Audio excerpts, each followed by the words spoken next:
Hi, welcome back to RohrichKnose Best podcast, helping you become a better and more informed you. Thank you so much to my subscribers, both to my podcast as well as to my YouTube channel, and for all your positive input and feedback. I really appreciate it. And stay tuned for more great and innovative techniques and technology. Today, let's talk about facelift incisions and facelift finesse. And does this matter? Do these really matter? And the answer is yes. It's not just the front view, the side view that matters, but it's the finesse of how you got there. Because facelift incisions, tailored correctly, as you can see in the bottom, are invisible. Tailored poorly are very visible and really detract from the result.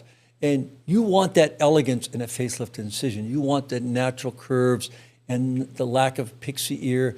Because when you don't have that elegance, you have things that distort the face. And you can see that in poorly done, distorted faces, and where you have pleats and swoopiness in the face, and then you have widened scars and pulled tragus in the pixie ear and distorted hairline. You don't want that. Or you have excess tension and poor scar placement and widened scars. You want to have an elegant result. And I think the elegance is done and starts with planning. And this is facelift skin flap redraping, the 7 key steps. And I think that's the most important thing. And you want to do those 7 things. You want to set the vector. You want to get post-auricular fixation. You want to get helical root fixation, pre-auricular trimming, closure, and always be tension-free. That's so critical. So when you see this, this is really the way you need to do it. Facelift incision finesse begins with the incision planning. And you can see this. It's concave, convex, natural crease lines, relaxed tension lines, curving around the ear, leaving a lobule, and getting concavity and convexity. That's what you really want to get the proper planning, because that's what gives you that final non-operated look, not only to the face and jawline, but to the ear and the lobule. That ability to restore and recreate the natural crease lines. That's important. These 7 steps are so important, beginning from the infrabrow to the root of the helix, to the tragus, the lobule, and the high postauricular area. That is so key. Then hiding in both pre and postauricular, giving you a tension-free closure. And that's really so important to do. It's the preoperative planning and the execution that's key to give you a natural-looking lobule, tragus, and ear.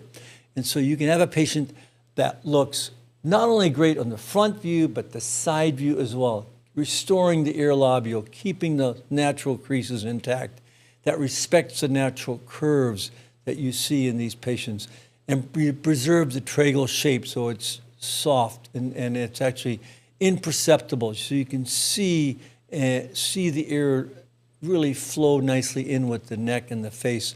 And you avoid that pull lobe, which is called a pixie ear, and you allow for tension-free closure. And you have a smooth postauricular flow behind it, and then you can get a nice, beautiful shape to the ear to match her beautiful jawline and shape of her face. And I think getting that hairline harmony in the occipital area is so important to not distort the posterior hairline. Doing it all tension-free, no tension, pre and post-auricular. That's the key thing. And even in this patient that has a revision facelift, you can see the ear lobule was restored and reshaped to match her beautiful face. And here's a long-term effect of a patient that had a facelift done over 10 years ago, that helped to keep her ear and lobule cheek junction looking great. And you can see this in other examples of patients that we respected and did perform these 7 key steps to preserve the shape of the ear lobule, the tragus, and the postauricular area. That's so important to having a beautiful natural result, not only from the cheek and the jawline, but also from the lobule, so that when you look at a patient in the front view, you can envision their side view, and you can see that it looks natural and doesn't have any telltale signs of a facelift, but just looks natural and rejuvenated, invisibly visible. That's what you want. And that's really what you get when you're doing this. So the finesse starts and ends with planning and execution as we've discussed, using, the preoperative planning, the 7 key steps in shaping the pre and post-auricular area and providing for tension-free closure in this area. Using these 7 steps really provide you not only with the ability to execute after preoperative planning, but also to give you long-term results that look great and look elegant. So the final takeaway is great facelifts equal great tension-free incision placement, and an incision finesse gives you facelift finesse. So please give me your comments, give me your thoughts on facelift incisions and what you think is important. And I really think that this is such a stepping stone into getting a great facelift result is incision placement, not only what the placement of your incision, but also your execution of your deeper layer facelift and central facial fat grafting. Until next time, enjoy, stay educated, and stay smart. Know before you go.